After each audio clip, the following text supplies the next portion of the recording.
पुण्यात घडलेली घटना जी आहे ती अत्यंत क्रूरता आहेच आहे, पण मानसिक विकृतीतून घडलेला हा प्रकार खरं तर मी सरकारमध्ये आहे, मला याची जाणीव आहे की कायद्याच्या भाषेत बोललं पाहिजे, परंतु तरी मला वाटतं एक माणूस म्हणून, सर्वसामान्य नागरिक म्हणून अशा लोकांना रस्त्यावर ठेचून मारलं पाहिजे ही माझी त्याच्यावरची प्रतिक्रिया आहे. एवढं धारिष्ट कसं होतं? अशा विचित्र मनोवृत्तीचे लोक जर असा प्रकार करत असेल तर त्यांना या शिक्षेशिवाय दुसरी शिक्षा नाहीये.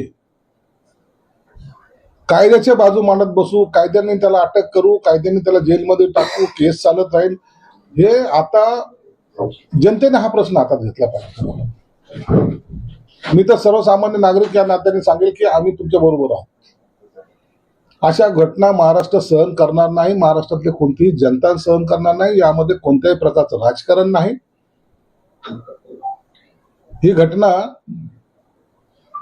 आमच्या महाराष्ट्रातल्या कोणतेही माय भगिनी असेल ती आमची आहे आणि म्हणून या घटनेचा आम्ही तीव्रपणे निषेध तर करतोय, परंतु जेवढ्या शक्य होईल तेवढ्या शक्य तातडीनं